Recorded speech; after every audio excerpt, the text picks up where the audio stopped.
Jak savol az geometri korknem. Çıkar ki mebirin sekuncu doluşlar, sekuncu kolon ve derdinin sekuncu mayda bu taraf koyar. Vazmo çi mefad, jak şart odagaz, dy ve bc paralelas, in duha paralelas ve x ve y koy obe. In namudi savol çıkar kormeknem, avval onun bakıtır biyorum. In namudi savol boyori sekuncu monad kormeknem. Sekuncu monad çiğaz, agar man du sekuncu doluşta boşam. A, B, C, nokta kullanıya nombarkna D, E, F.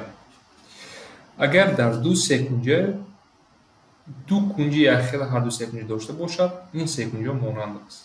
Chi ma'no dorad? Agar ma kunci B doshta bosham, bigzor 40 gradus boshad va dar in sekunde man yak kunci doshta bosham. In kunci boshad. In ham 40 gradus ast. Jak sekunde monand doram.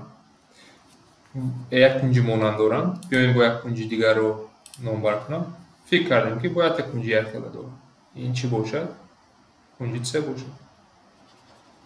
Bu kunci D yaxila ast.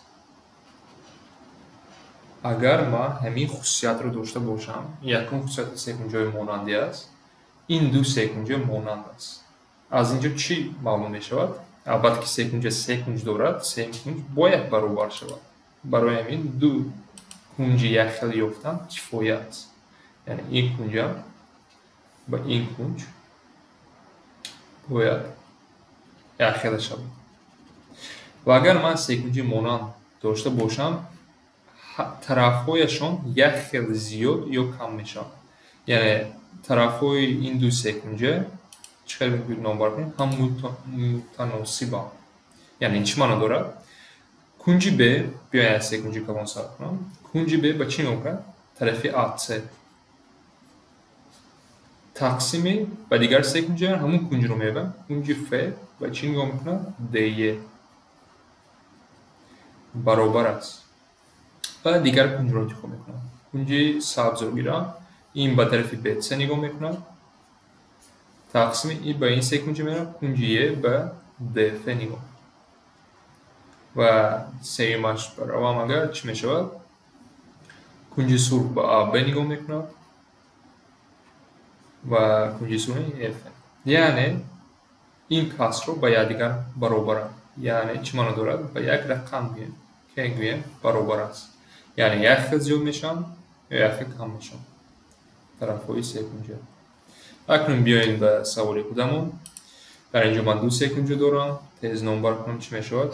A, B, C sekunce koloni man ast. Bo tarafhoyi 12 D jami Y va X. Digar sekunce mayday ma. Bo tarafhoyi A, D va Y. Da, H و شش.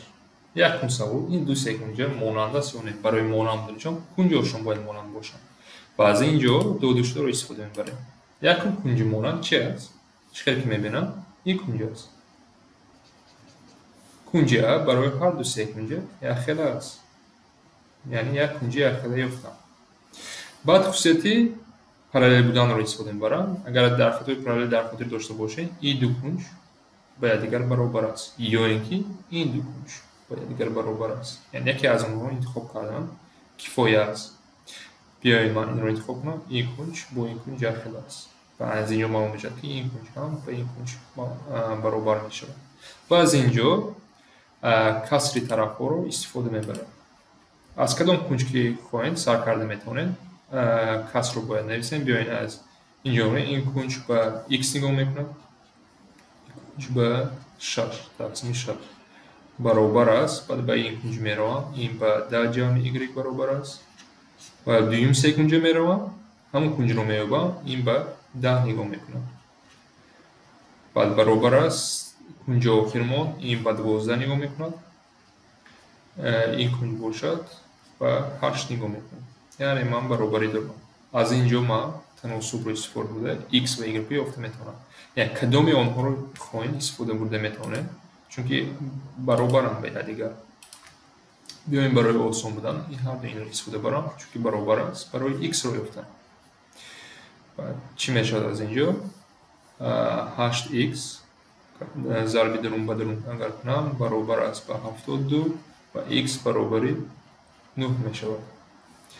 اگر من x رو یافته باشم یعنی برای y هر دو اینا استفاده برده میتونم، یعنی 10 جمع y تقسیم 10 برابر است 12 8. هر دو اینا استفاده برده میتونم و اینجا 80 جمع 8y برابری 120 و 8y برابری 40 است و y برابری 5 است.